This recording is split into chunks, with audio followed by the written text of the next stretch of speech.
So hello guys, तो आज जो टॉपिक हम कवर करने वाले हैं वो है रिफ्लेक्सेस इन न्यूबॉर्न्स। तो काफ़ी इंपॉर्टेंट ये टॉपिक हो जाता है हमारा टीचिंग एग्जाम्स के पर्सपेक्टिव से, नर्सिंग एग्जाम्स के पर्सपेक्टिव से, और बाकी डी ट्रिपल एस बी में प्राइमरी टीचर का, नर्सरी टीचर में और स्पेशल एजुकेटर में से अच्छे खासे आपको सवाल देखने को मिल जाते हैं।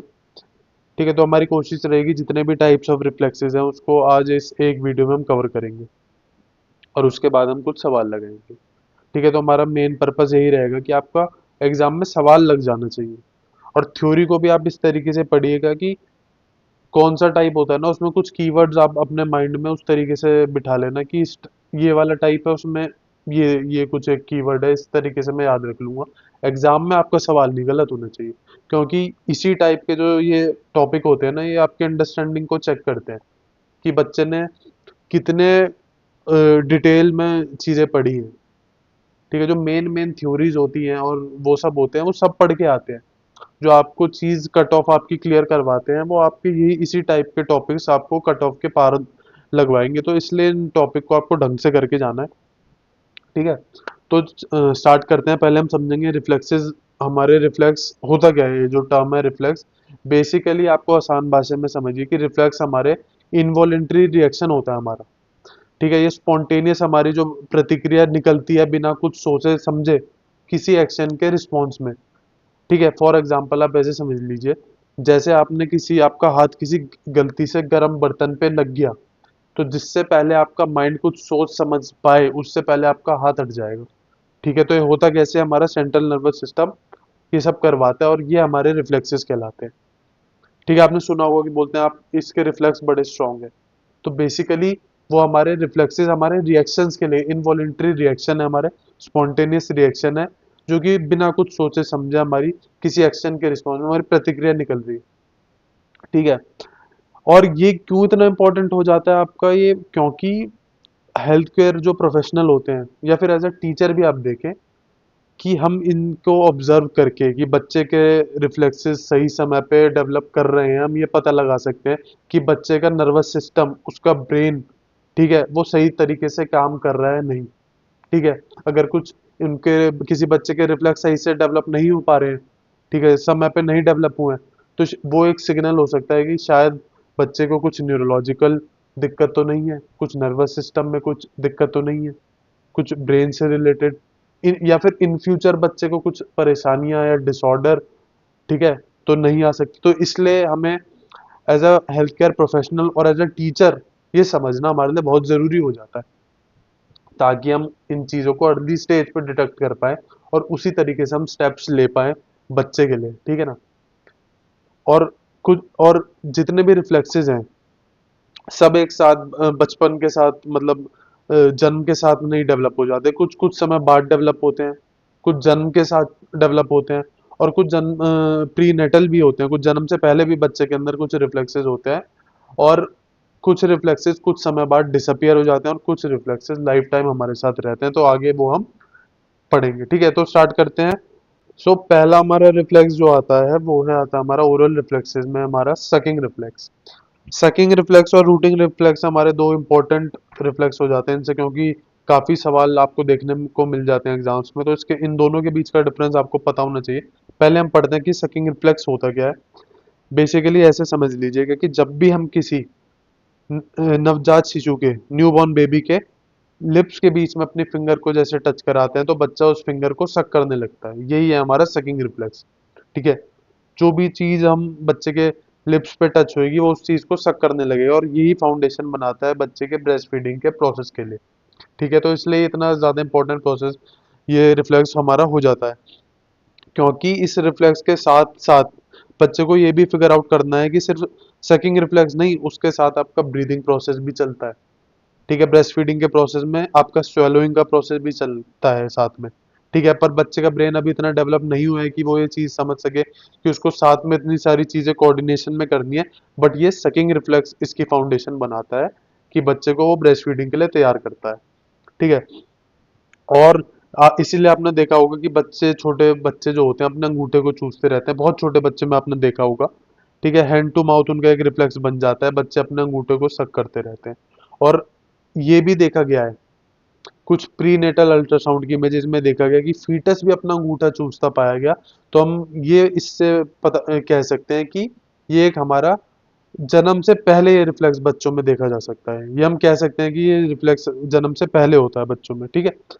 तो बच्चे के जन्म से पहले ये रिफ्लेक्स होता है और ये 4 महीने की एज तक ये रिफ्लेक्स वॉलेंट्री सकिंग में रिप्लेस हो जाता है, ठीक है ना। बच्चा वॉलेंट्री अपने मदर की ब्रेस्ट को ढूंढने लग जाता है और वो वॉलेंट्री सकिंग करने लग जाता है। तो ये 4 महीने की एज में रिप्लेस हो जाता है वॉलेंट्री सकिंग से। अब हम एक बार ये आप वीडियो देख लीजिए कि किस तरीके से हम बच्चे की लिप्स को टच करेंगे और वो हमारी फिंगर को देखो किस तरीके से सक करेगा। आप ये देखिए, बच्चे के लिप्स पे हमने अपनी फिंगर रखी है और बच्चा किस तरीके से इसको एक बार देखिए, तो हमने फिंगर लिप्स पे रखी है और वो उसको सक कर रहा है। ये होता है हमारा सकिंग रिफ्लेक्स। अगला आ जाइए हमारा रूटिंग रिफ्लेक्स पे। तो रूटिंग रिफ्लेक्स में क्या है, बेसिकली हम बच्चे के गाल पे टच करते हैं, ठीक है। आपको ये याद रखना है कि सकिंग रिफ्लेक्स में हमने लिप्स पे टच करा था, रूटिंग रिफ्लेक्स पे हम बच्चे के गालों को टच करते हैं। और जिस साइड के गाल को हम बच्चे के रब करेंगे या टच करेंगे, बच्चा अपने मुंह को उसी साइड में की डायरेक्शन में खोलेगा और आपके फिंगर को या आपके जो भी हमने कुछ वो चीज से करा है उसको वो सक करने की कोशिश करेगा और अपना मुंह खोलता है वो उधर की डायरेक्शन में। जिस डायरेक्शन के गाल पे हमने अपने फिंगर से रब करा वो उसी डायरेक्शन में वो टर्न करके अपना मुंह खोलता है। और यही एक तरीके से ब्रेस्ट फीडिंग के प्रोसेस के लिए फाउंडेशन बनाता है, बच्चे को अपनी मदर की ब्रेस्ट को ढूंढने के लिए एक फाउंडेशन बनाता है रूटिंग रिफ्लेक्स और हमारा सकिंग रिफ्लेक्स। और यही दोनों प्रोसेस बच्चे के ब्रेस्ट फीडिंग के जो स्तनपान की प्रक्रिया है उसकी फाउंडेशन बनाते हैं, ठीक है। एक बार आप ये वीडियो देखिए, बच्चे के हमने गाल पे टच करा, बच्चा उधर की डायरेक्शन को ही टर्न करते अपना मुंह खोल रहा है। वो उस फिंगर को फिर सक करने की कोशिश करेगा, ठीक है, क्योंकि सकिंग रिफ्लेक्स भी हर चीज को सोचेगा कि इसको मैं सक कर लेता हूँ, ठीक है। ये भी 4 मंथ की एज तक लास्ट करता है, उसके बाद ये रिप्लेस हो जाता है। वॉलेंट्री बच्चा अपनी मदर के ब्रेस्ट को ढूंढने लग जाता है और उसको सक करने की वो 4 महीने के बाद बच्चे की जो मूवमेंट होती है वो वॉलेंट्री होने लगती है, ठीक है। तो सकिंग रिफ्लेक्स दोनों और रूटिंग रिफ्लेक्स आप में दोनों में ही आप देखेंगे कि 4 मंथ की एज तक ये लास्ट करते हैं, ठीक है। तो ये हमारे हो गए दोनों ये रिफ्लेक्स। अब हम आगे पढ़ते हैं।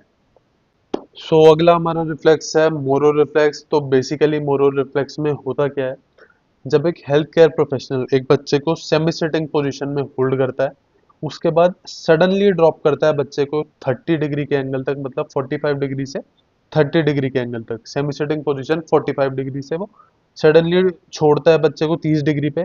तो बच्चा एकदम से, जब बच्चे को झटका लगता है तो बच्चा जोर से रोने लगता है। इसको उसका जो रिस्पॉन्स जो आता है ना इसके अगेंस्ट में, इसको मोरो रिफ्लेक्स कहा जाता है इसके रिस्पॉन्स में। तो बच्चा जोर से क्राई करने लग जाता है, अपने आर्म्स और लेग्स को बाहर की तरफ एक्सटेंड करता है, ठीक है। अपनी फिंगर्स और थंब बच्चे कैसे लगते हैं, जैसे एक सी शेप में वो अपीयर हो रही हो। एक बार आप वीडियो देखिए, सडनली जब ड्रॉप किया बच्चे ने, आर्म्स को बाहर की तरफ एक्सटेंड किया, अपने लेग्स को उसी तरह बाहर की तरफ एक्सटेंड कर रहा है, देखो बच्चा फिंगर्स और थंब ऐसे लग रही है जैसे सी शेप में अपीयर हो रही हो, तो इसको कहा जाता है हमारा मोरो रिफ्लेक्स। और ये जो हमारा रिफ्लेक्स है 4 से 6 मंथ की एज तक रहता है, उसके बाद ये डिसअपियर हमारा हो जाता है। और कहीं कहीं आप देखेंगे मोरो रिफ्लेक्स को स्टार्टर रिफ्लेक्स से भी टर्म यूज की गई है, बट हमको समझना है कि थोड़ा सा डिफरेंस है। हम समझेंगे स्टार्टल रिफ्लेक्स क्या होता है। बेसिकली स्टार्टल रिफ्लेक्स में जो रिस्पॉन्स होता है बच्चे का वो सिमिलर होता है as of Moro reflex, but startle reflex में जो रिस्पॉन्स निकलता है वो एज अ रिएक्शन निकलता है किसी लाउड नॉइज के। जब बच्चे ने एकदम से कुछ जोर से शोर की आवाज सुन ली, कहीं कहीं पे कुछ चीज टूट गई या खिलौने में से कुछ ऐसी एकदम, बच्चे को कुछ खिलौने में से ऐसा लगा कि शोर आ रहा है कहीं से, बच्चा डर गया एकदम से किसी लाउड नॉइज से, तो बच्चे का जो रिस्पॉन्स निकलता है वो होता है स्टार्टल रिफ्लेक्स उसको कहते हैं। और रिस्पॉन्स सिमिलर होता है मोरो रिफ्लेक्स से। बच्चा कभी कभी ये भी देखा गया है, बच्चा अपने रोने की आवाज से भी डर जाता है और उसका ये स्टार्टल रिफ्लेक्स का रिस्पॉन्स निकलता है। बच्चा अपने आर्म्स को बाहर की तरफ एक्सटेंड करता है, रैपिड फ्लेक्शन और एबडक्शन होता है आर्म्स का, ठीक है। और कभी कभी बच्चा बहुत जोर से रोने भी लग जाता है, तो ये हमारा आता है स्टार्टल रिफ्लेक्स में। और ये भी 4 से 6 मंथ की एज तक रहता है। आप एक बार वीडियो देखेंगे तो आपको समझ आ जाएगा। एकदम से बच्चे ने कुछ लाउड नॉइज सुनी खिलौने से, तो बच्चे ने अपने आर्म्स को रैपिडली बाहर की तरफ एक्सटेंड करा, ठीक है। तो सिमिलर काइंड ऑफ रिस्पॉन्स होता है एज ऑफ मोरो रिफ्लेक्स, ठीक है। तो कहीं कहीं मोरो रिफ्लेक्स को स्टार्टल रिफ्लेक्स से भी कहीं यूज किया जाता है, एग्जाम्स में आ जाता है। तो आपको समझ जाना है बेसिकली डिफरेंस क्या होता है, रिस्पॉन्स थोड़ा बहुत सिमिलर इसमें होता है दोनों में। अगला हमारा आता है बेबिंस्की रिफ्लेक्स। बेबिंस्की रिफ्लेक्स में होता क्या है, इसको बेबिंस्की साइन भी बोला जाता है, ठीक है। तो जब हम बच्चे के पैर के सोल पे, जो बच्चे के पैर का सोल है उस पे हम फर्म किसी ऑब्जेक्ट से रब करेंगे डाउनवर्ड टू अपवर्ड डायरेक्शन में, या फिर हम फिंगर से स्ट्रोक करते हैं डाउनवर्ड टू अपवर्ड डायरेक्शन में बच्चे के पैर के सोल पे, नीचे से ऊपर की तरफ अगर हम रब करेंगे या स्ट्रोक करेंगे तो बच्चा अपने पैरों की जो फिंगर्स होती हैं और थंब होता है उसको बहुत बाहर की तरफ एक्सटेंड करता है, पूरा खोल लेता है। इसको बोला जाता है हमारा बेबिंस्की रिफ्लेक्स, ठीक है। टो करता है डोर्सीफ्लेक्स और फिंगर्स हाइपर एक्सटेंड। एक बार आप वीडियो देख लीजिए कि हम डाउनवर्ड टू अपवर्ड, हम ये देखिए किस तरीके से पूरा अपना फिंगर्स को और थंब को किस तरीके से बाहर की तरफ वो खोल रहा है, जैसे एक्सटेंड कर रहा है, ठीक है ना, हाइपर एक्सटेंड कर रहा है। तो ये भी 6 मंथ की एज तक रहता है, कहीं कहीं में साल भर की एज तक देखा जाता है उन बच्चों में जिनमें एक्सेंस का इनकम्प्लीट मेलेनाइजेशन होता है, उनमें साल भर के बच्चों में भी देखा जाता है।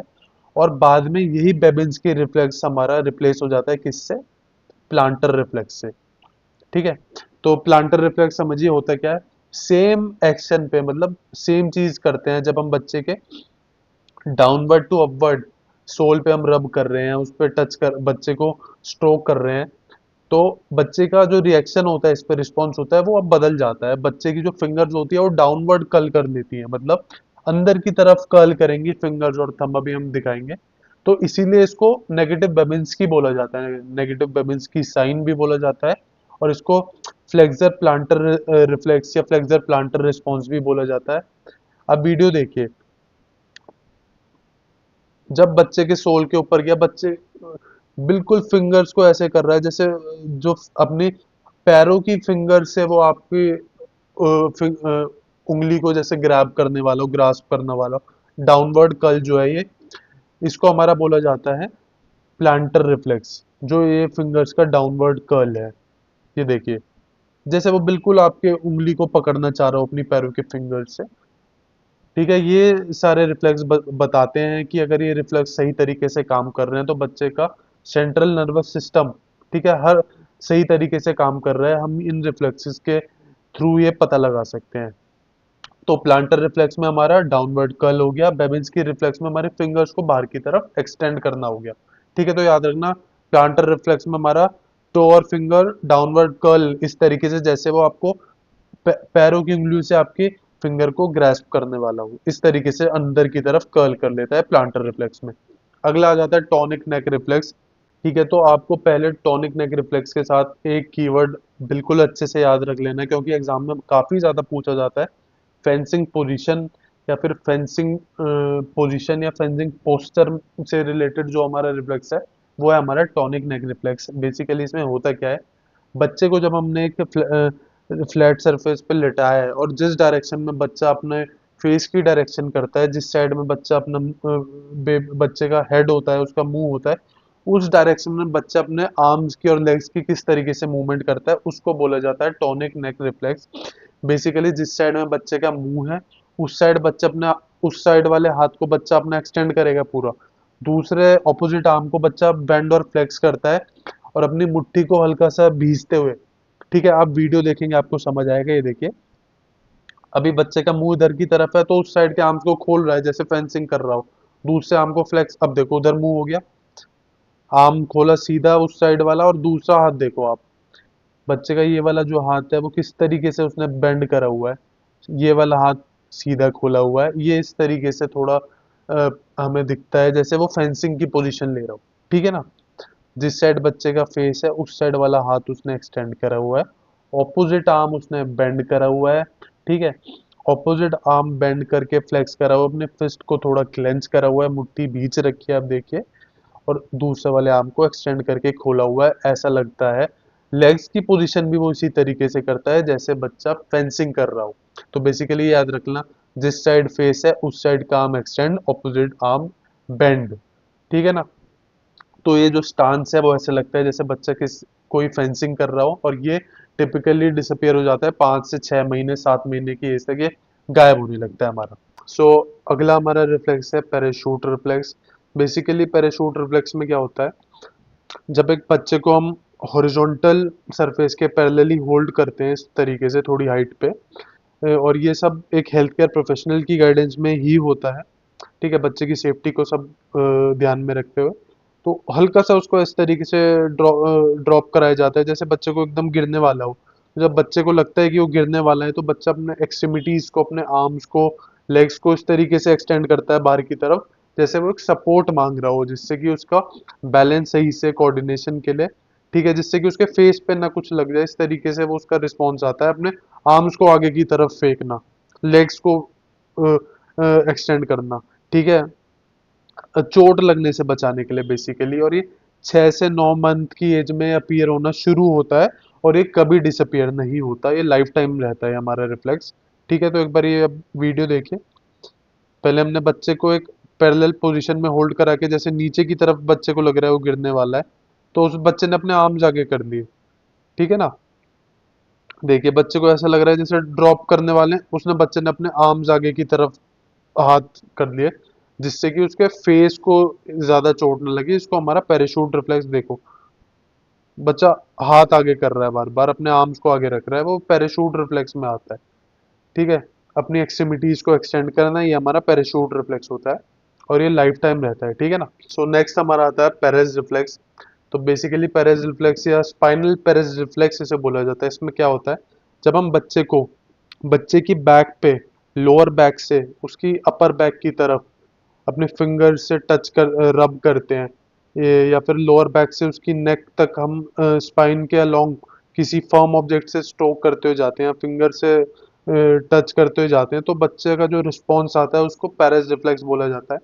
बच्चा इस चीज के रिस्पॉन्स में बहुत जोर से रोने लग जाता है, बच्चा अपनी स्पाइन को आर्क कर लेता है, लॉर्डोसिस। अच्छा, अगर आपने ढंग से पढ़ाई करी है तो आपको ये पता होगा लॉर्डोसिस क्या होता है, काइफोसिस क्या होता है, सोलियोसिस क्या होता है, तीन क्या है हमारी, क्या डिफॉर्मिटीज है हमारी स्पाइन की, आप कमेंट सेक्शन में बताना, ठीक है ना। कौन सी डिफॉर्मिटी, लॉर्डोसिस किस चीज़ की डिफॉर्मिटी है, काइफोसिस क्या है, और ठीक है, तो उसको आप कमेंट सेक्शन में बता देना जिसने अच्छे से पढ़ाई करी होगी, क्योंकि ये DSSB में इससे क्वेश्चन आया हुआ है प्राइमरी टीचर के एग्जाम में। ठीक है, तो अपनी आग को बच्चा अंदर की तरफ को आर्क कर लेता है, ठीक है ना, हेड और अपने पेल्विस को लिफ्ट करता है और आर्म्स और लेग्स को एक्सटेंड करता है। आप वीडियो देखोगे तो आपको थोड़ा क्लियर होगा। ये देखिए, अभी हम बच्चे की लोअर बैक से स्पाइन के अलोंग, ये देखिए रब किया, बच्चा रोने लगा। अपनी देखो बैक को किस तरीके से बच्चा अंदर को आर्क कर रहा है, आप ये देखो, ठीक है। एक बार फिर देखो बच्चे ने अपनी स्पाइन को किस तरीके से आर्क करा, और अपने आर्म्स को किस, और लेग्स को कैसे फ्लेक्स कर रहा है, देखो एकदम से आर्क कैसे करा। ये होता है हमारा पेरेस रिफ्लेक्स, ठीक है। आर्म्स और लेग्स का मूवमेंट देखो आप, और जो बच्चा बहुत जोर से रोने लगा, और कभी कभी बच्चे का यूरिन भी पास हो जाता है, इतना ज्यादा इसका रिफ्लेक्स होता है, जो पेरेस रिफ्लेक्स है हमारा। और ये बेसिकली बर्थ के साथ प्रेजेंट होता है, बच्चे का जन्मजात होता है, उसके बाद ये 4 से 6 महीने की एज तक रहता है हमारा, ये है पेरेस रिफ्लेक्स। उसके साथ हमारा ग्रास्पिंग रिफ्लेक्स आते हैं हमारे। ग्रास्प रिफ्लेक्स बेसिकली हमने प्लांटर रिफ्लेक्स तो हमने पढ़ा था, ग्रास्पिंग रिफ्लेक्स में दो है हमारे, क्या पाल्मर रिफ्लेक्स जो बच्चा हमारा हाथ से ग्रैप करता है, और प्लांटर रिफ्लेक्स हमने ये पढ़ा था जो बेबिंस्की रिफ्लेक्स हमारा बाद में रिप्लेस हो जाता है प्लांटर रिफ्लेक्स से, जिसमें बच्चे की जो पैरों की फिंगर्स होती हैं वो डाउनवर्ड कर्ल कर रही थी, हमने अभी पढ़ा है। ठीक है, पाल्मर रिफ्लेक्स में क्या है, जब हम बच्चे के पाम को टच करते हैं, ठीक है, हम बच्चे के हाथ को जैसे ही टच कराएंगे अपनी फिंगर से या जो भी चीज, बच्चा उसको बहुत जोर से ग्रैब करने की कोशिश करता है।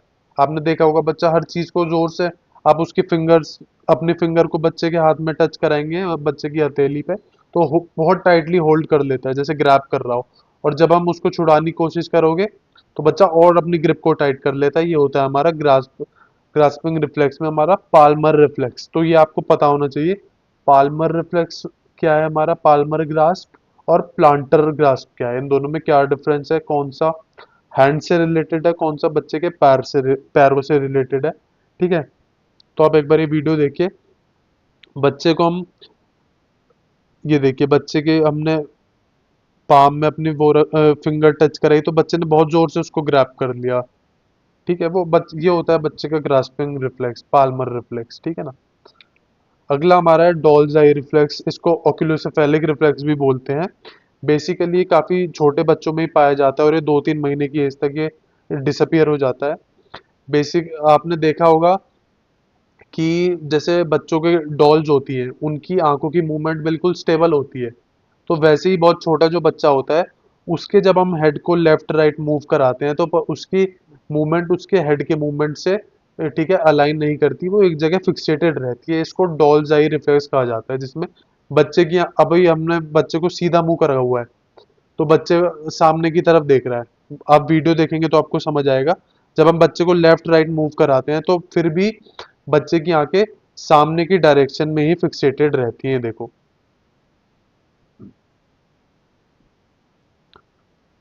हम बच्चे को लेफ्ट राइट मूव करा रहे हैं, ऊपर मूव करा रहे हैं, अभी भी बच्चा बिल्कुल जैसे एक डॉल की आंखों की तरह बच्चे की आंखें दिखने लगती हैं, इसलिए इसको डॉल्स आई रिफ्लेक्स बोला जाता है। सो हमारा अगला रिफ्लेक्स है हमारा स्टेपिंग रिफ्लेक्स। तो स्टेपिंग रिफ्लेक्स में क्या होता है, बेसिकली बच्चे की अभी वॉकिंग स्टेज डेवलप नहीं हुई है, तो पहले आप कमेंट सेक्शन में ये बता देना कमेंट में कि बच्चे की वॉकिंग स्टेज किस एज में डेवलप होती है। तो अभी बच्चा बहुत छोटा है, अभी वो चलना नहीं सीखा है। तो पर जब हम बच्चे को एक फ्लैट सरफेस पे बच्चे को हम इस तरीके से होल्ड करते हैं, उसके लेग्स टच कर रहे हैं फ्लैट सरफेस पे, ठीक है, तो बच्चा ऐसा लगता है, बच्चा अभी के रिफ्लेक्स इस तरीके से होते हैं कि वो अभी चलना सीखा नहीं है, पर वो अपने पैरों को इस तरीके से मूव करने लगते हैं जैसे बच्चा चल रहा हो। तो ऐसा लगता है जैसे बच्चा डांस कर रहा हो, क्योंकि वो अपना एक पैर दूसरे पैर से आगे रखने की कोशिश करता है। ये बच्चे का नेचुरल रिफ्लेक्स होता है, जिसको स्टेपिंग रिफ्लेक्स कहा जाता है। एक बार आप वीडियो देख लीजिए कि हमने बच्चे के, ये देखो सपोर्ट है पर बच्चा ऐसे कर लग रहा है बच्चे को जैसे वो चल रहा हो। ठीक है, इसलिए वो इसको डांसिंग रिफ्लेक्स भी बोला जाता है। ये ऐसा लगता है, डांसिंग रिफ्लेक्स नहीं, ऐसा लगता है जैसे बच्चा डांस कर रहा हो या डांस के स्टेप्स कर रहा हो, क्योंकि वो अपने बच्चे को भी चलना नहीं आता पर वो लेग्स को इस तरीके से आगे रख रहा है, एक पैर को दूसरे पैर से आगे रख रहा है जैसे वो चलने की कोशिश कर रहा हो पूरा, तो ऐसा लगता है छोटा बच्चा डांस कर रहा हो। ठीक, तो ये 2-3 महीने की एज तक ये हमारा जो है डिसअपियर होने लग जाता है, फेड कर जाता है। ठीक है, तो इसको स्टेपिंग रिफ्लेक्स बोलते हैं हम। सो नेक्स्ट रिफ्लेक्स है हमारा लैंडाउ रिफ्लेक्स। तो इसमें क्या होता है, हम बच्चे को एक हेल्थ केयर प्रोफेशनल की गाइडेंस में थोड़ा सा हॉरिजॉन्टली हाइट पे हम होल्ड करते हैं और फिर उसके हम फेस को डाउन पोजीशन में करने की कोशिश करते हैं। तो हम बार बार जब हम बच्चे के फेस को डाउन करते हैं तो बच्चा अपने सर को और अपने बैक को आर कैसे कर लेता है, फिर अपने हेड को ऊपर की तरफ रेस करता है, लेग्स को ऊपर की तरफ रेस करता है। एक बार आप वीडियो देख लीजिए तो आपको समझ आएगा।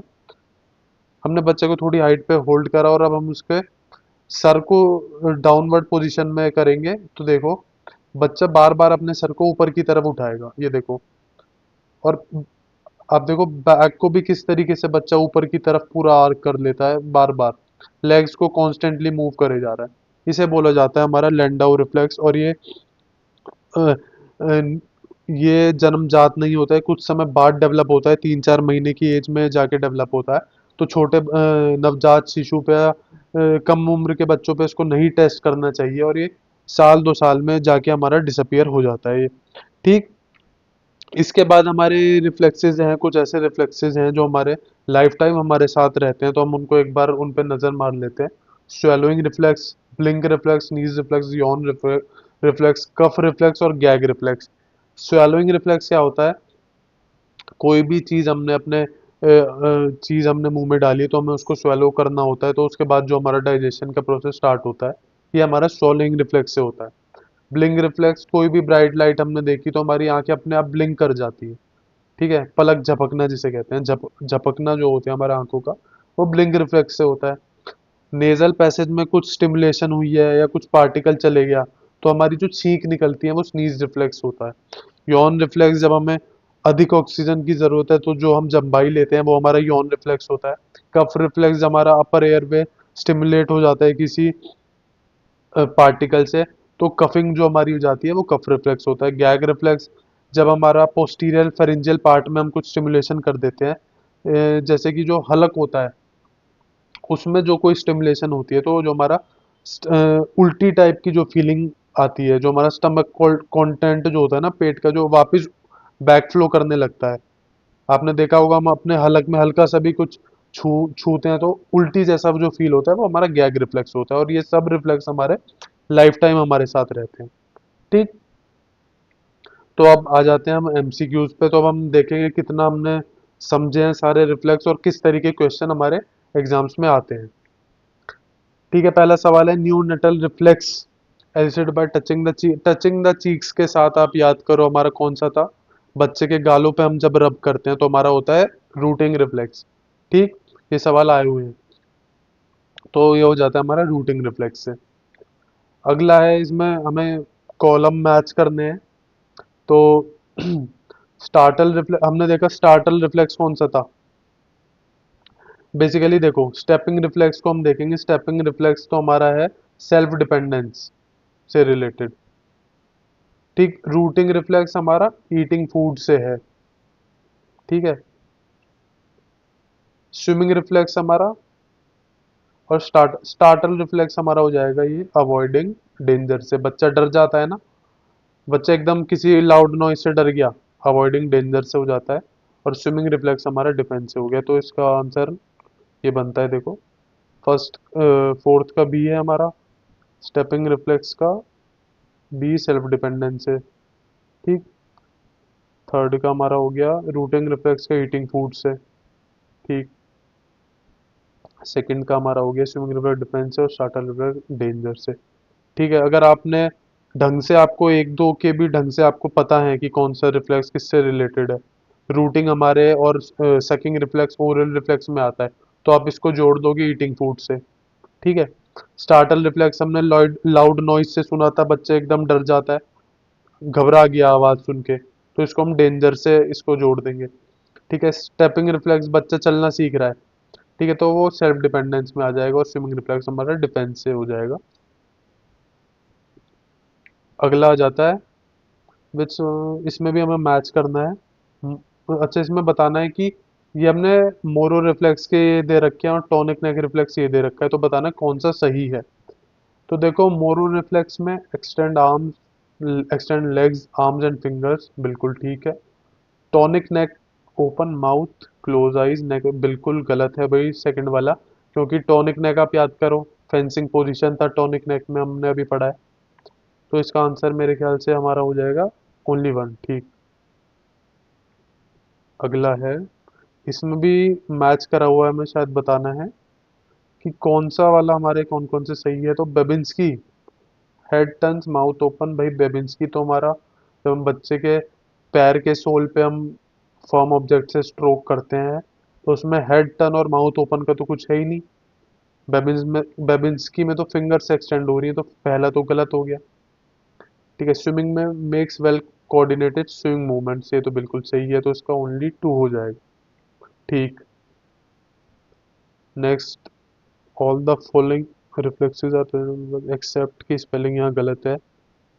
खैर ये हमने ऑनलाइन ही उससे उठाया था, तो एक्सेप्ट की स्पेलिंग गलत करके इन्होंने, कौन सा जो इनमें से कौन सा हमारा रिफ्लेक्स बर्थ के साथ प्रेजेंट नहीं होता, ये बताना है हमें।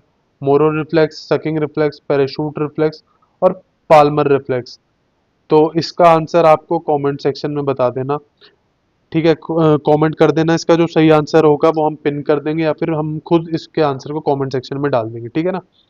तो ये लास्ट क्वेश्चन है, इसका इस क्वेश्चन का आंसर मैं आप लोगों पे छोड़ रहा हूँ, अगर आपको इसका आंसर पता हो आप डाल देना कमेंट। ठीक, तो ये थी आज की वीडियो। आई होप आपको वीडियो अच्छी लगी होगी और आपके लिए वीडियो हेल्पफुल होगी। तो अगर आपको वीडियो अच्छी लगी हो तो वीडियो को लाइक शेयर कर देना, और चैनल को सब्सक्राइब कर देना। और ये जो लास्ट क्वेश्चन का हमने आंसर नहीं बताया है, तो इसको आप कमेंट में डाल देना, और अगर आप नहीं डालोगे तो मैं अपने आप खुद इसका आंसर आपको कमेंट सेक्शन में आपको मिल जाएगा। ठीक है, ठीक है भाई, बाय बाय।